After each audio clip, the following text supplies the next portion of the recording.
Monal Technologies for 10 years, both CEO and project manager. Hard work and dedication, corporate social responsibility, or the ESG, AI coming, training them from scratch. It's always better that they take back these women employees and train them accordingly. If they want to understand what is a corporate governance, I recommend them to join Directors Institute.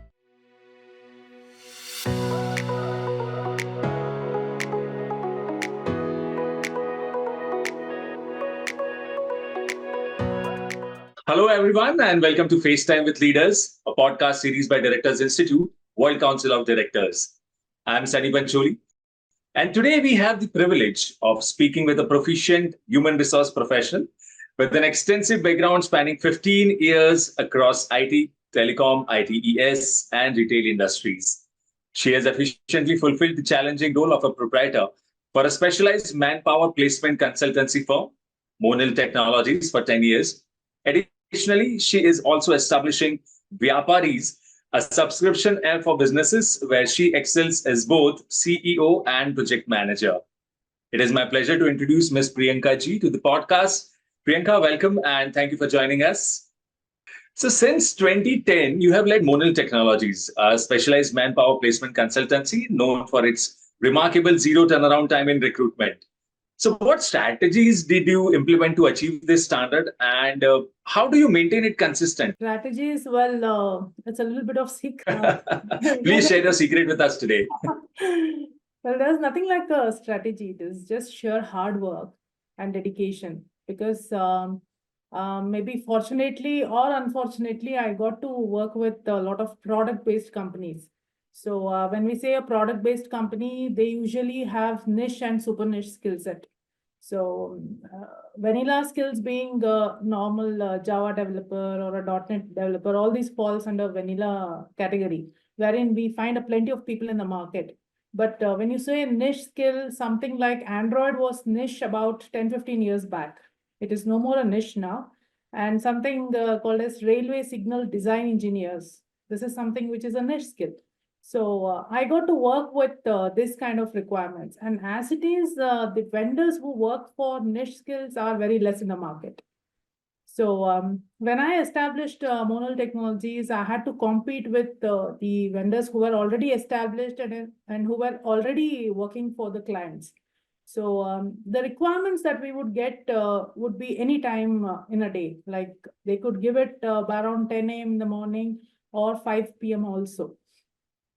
And then sometimes the HR would send it to us on every Friday, like 5 p.m. And then we had 2 days to work and send her the profiles by Monday.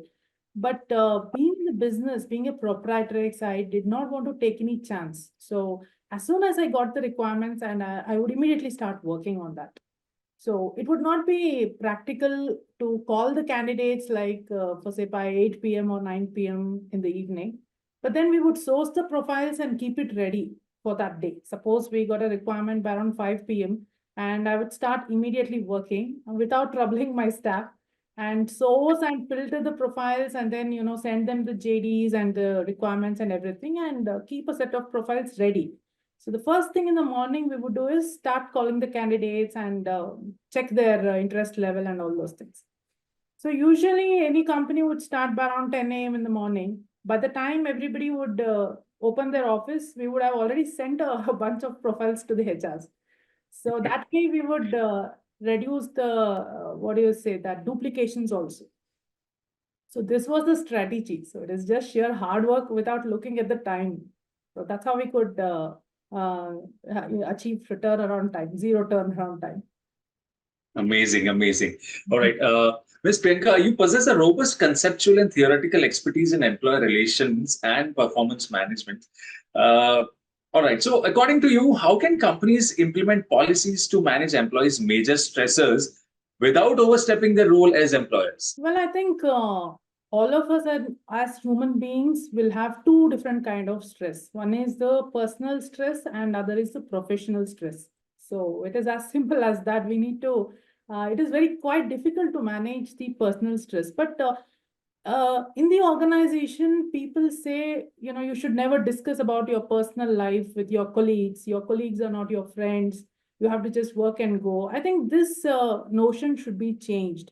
and the organization should focus on implementing some kind of employee relationship wherein they talk about their personal stress, what they are going through, because we may have a lot of people who leave their hometown and come to different places to work, so they may feel homesick, and they may be going through a divorce, or they may have some old parents to take care of, or their kids to bring from the school if they are a single parent. So there will be a lot of stress like this, which will definitely impact their what do you say, positioning in the organization, or the kind of work they do in the organization. It will impact their project work basically.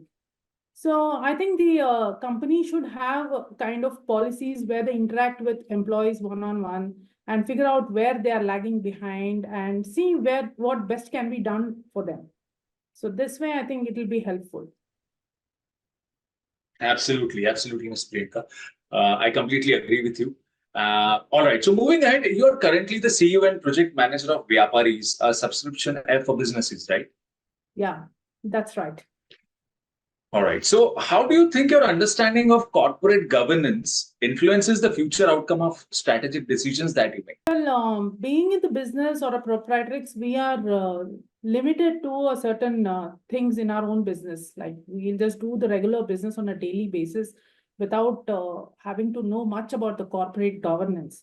But after learning this, there is a lot of things that I have understood, maybe with regard to the corporate social responsibility or the ESG, which will definitely help me in understanding how the business can run. When there is this latest AI coming in, we cannot run our businesses in a traditional way. And as you know that I'm also doing the startup Vyapari, so this will help me in strategizing what kind of a hire I should make, and where we should focus on, and how to incorporate this CSR from the beginning itself, so that we are on par once we achieve that heights. So I think it will definitely help me on the longer run. Absolutely, it will. All right. So you have received the Pratibha Puraskar Award for creating jobs for women, an achievement I deeply respect. So my next question is leading to it. What practical measures do you think organizations can take to support women re-entering the workforce, particularly after personal hardships such as loss of a spouse or a significant life event like experiencing motherhood, etc.? Well, being in the recruitment industry, I keep getting a lot of profiles of people who want to do part-time jobs. So I feel so sorry for them, because there is no jobs like a technical part-time job that anybody can do. Right. And we have amazingly technically sound women who have taken a career break, maybe because of marriage or relocation or kids or whatever it is. They desperately want to come back to work, and they are compromising their career also in such a way that they are okay to do a customer care job. They're okay to call somebody and talk and just do for 3-4 hours and from home and earn something. So they're that desperate to get back to work. I think the last company that they quit has to provide them an opportunity. They have to, get in touch with them, or if they get in touch with the company, they have to have some kind of a training session wherein they can train those women for the next 3 months or so, and also provide them an opportunity to work from home on a part-time basis. So this will definitely be helpful, because see, for example, if somebody has worked as a test engineer for 3 years and then she has taken a break of another 3 years, it is not very ideal to say that she has completely forgotten her skills. Maybe she will be Right. lagging behind, but that can be coped up by giving proper training for 3 months, and they are okay to take a pay cut also if they are doing it part time. And this will definitely help the organization, rather than hiring a new talent and then training them from scratch. It's always better that they take back these women employees and train them accordingly. Absolutely, Ms. Priyanka. All right. So you successfully transitioned from a technical role to a leadership position. What advice would you like to give to our aspiring entrepreneurs aiming to make a similar career shift? Well, I think learning should be there throughout the life, everybody's life, because there's a saying that a man stops growing once he stops learning. So the growth is going to stop absolutely there. So whether an entrepreneur or whether we are, going to a corporate and climbing the leadership role, learning has to be a part of everybody's lives. And with the Directors Institute, I really felt good solving all the questions after every module. It was like a different level of, solving a quiz and, learning. It was amazing because, as I said earlier, corporate governance is something that we will not be involved into when we are a proprietrix or doing some kind of a business. But then this has definitely helped to know a lot of things about corporate governance and how it runs.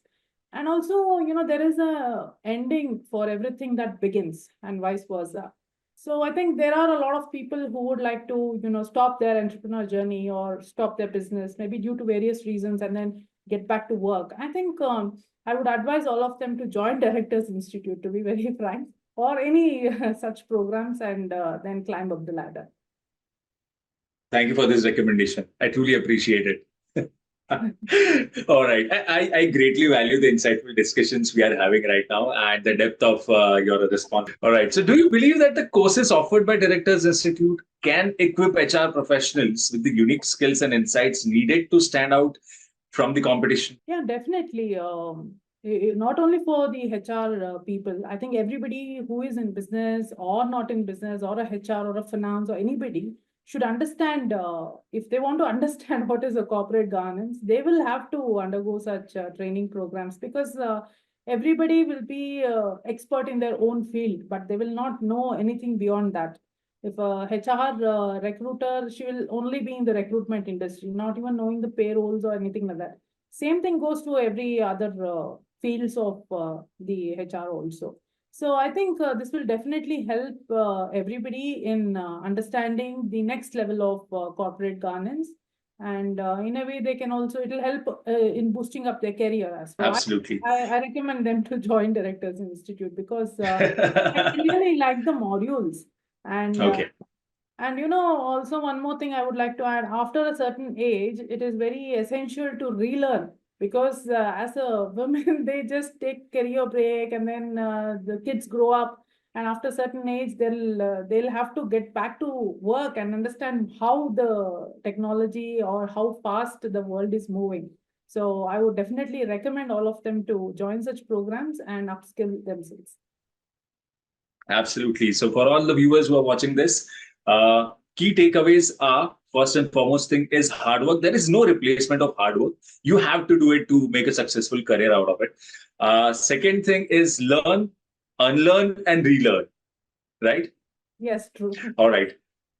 Ms. Priyanka, it has been a pleasure hearing about your journey, and your expertise truly reflects a commitment to ethical leadership, business growth, and community development, which is inspiring to say at the least. Thank you for taking out the time to speak with us and for your valuable contributions to our discussion. Thank you We so are we yeah. We at Directors Institute wish you continued success and all the best in your future endeavors. Thank you so much. It was a pleasure talking to you. Thank you. Likewise. So that wraps up today's episode, and we look forward to sharing more inspiring stories and insights from remarkable leaders in our next episode. Until then, keep working hard, keep upskilling, and finding joy in your work or in your journey. Wish you luck. Thanks so much.